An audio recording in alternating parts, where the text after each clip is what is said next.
Good morning and welcome to 30 Ways, 30 Days. I'm Susie Jacobs and it is day 30, the finale of us spending 9 minutes together at 11:07 Monday to Friday so we can unpack some of the assumptions that can undermine our confidence and play havoc with our best laid plans. So I thought today it was fitting for us to finish on the question of how to create confidence from the inside out. So it is wonderful to be here. It has been an absolute joy, a privilege and an honour to do this. I've learnt so much. I am so grateful for all of you who engaged through this process. Today we're coming to you from Botanic Gardens because it's still one of my most favourite places in Sydney. What's your favourite place? If you're here in Sydney or in fact anywhere in the world, love you to let us know your favourite place. Post it for us in the feed. Okay, so how to create confidence from the inside out. So when I was a kid, I think I had my basic genetic coding was confidence. I had a sense of confidence about me. And it really worked in those younger years, those really simple years, until I got to about the age of 12, 13. And then this air of confidence that I had collided with the external world, with people around me. And those people had dreams and desires and goals and aspirations that they would have liked me to fulfill. But I had different goals, dreams and desires. And I didn't know how to operate in the world and honour who I was while also earning the love of the people around me. Good morning, Tom. Good morning, Ariella. So glad you could be here for the last day of 30 Ways, 30 Days. We're talking about how to create confidence from the inside out. Hello, Adrienne. Oh my God, thank you for coming out to watch last day. How to create confidence from the inside out.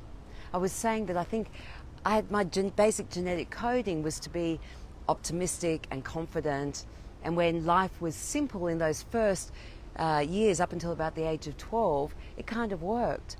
But when life became more complex from 13 onwards and my desires and dreams and goals conflicted with the people around me, I actually didn't know how to keep hold of myself while also keeping the love of others. And so that air of confidence dissipated, it kind of evaporated. But here's the thing, it's not what people saw from the outside. From the outside, I still had that air of confidence. But instead of being aligned from the inside out, there seemed to be a growing chasm between my external confidence and how I felt internally. And here's the thing, confidence is not competence. Confidence is not the competence in a skill set. That's great. The more mastery we get in any skill, the more confident we'll become.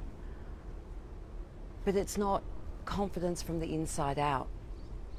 My definition of confidence from the inside out, and this is after 30 years of doing this work and evolving and developing my own methodology and living that methodology and teaching it to others, bringing up my children in this way, is that confidence is the ability to honour and love yourself and to be able to create in the external world a reflection of who you actually are and choose to be. And when those two things are aligned, your internal confidence and your external, or your internal world and your external world, that is a sense of confidence which has got nothing to do with brashness or arrogance, or it's not confidence in one particular area. It's a knowing and trusting and loving of yourself. And as life gets complex and we have conflicts with our personal desires and dreams and wants and those of those people around us, and whether that's in business, within our family, within our main relationship with our children, with our religion, with our values, any area, that we are as skilled and equipped to be able to navigate those differences in a way which is respectful, kind, compassionate, and accepting. And I think if I think back to my early years, I felt that the only way for me to honour myself was to be in conflict with others. I didn't know, I wasn't equipped to be able to navigate those differences in a way that honoured me first and trusted that the people around me would love me regardless. And if they didn't, they weren't the right people for me. So confidence is not competence. Confidence is honouring ourselves, knowing who we are. And here's the thing. The more years we spend not honouring our goals and dreams and our desires, the longer that time is, the less we actually know who we are and what we want, the less we trust that. So the longer that space is between that alignment, again, whether it's in relationship or in business, you're in a relationship that you're not happy in, a job where you again, you're not happy, a business that doesn't light you up, where those contradictions and conflicts exist and you're unable to align yourself in a way that is done with respect and demonstrates an ability to be able to relate and communicate in a way which honours yourself and the other party. The more time that happens, the less you get to know yourself. So actually confidence comes at the source, which is really going within and discovering who you choose to be, what matters most to you, what your values are, what your purpose is. And when we've been living in conflict with who we are for a great deal of time, that's a process. You see, I'm absolutely passionate about getting this work out to remote and rural parts of Australia and to young families, because I know that more than parenting my kids, I coached my children, the young humans who I had charge over for a point in time, to honour themselves, to trust themselves, to explore who they are and what matters to them. And when we get there, when we get to people when they're young, they don't have to unpack all the habits, bad habits, acquired over a lifetime.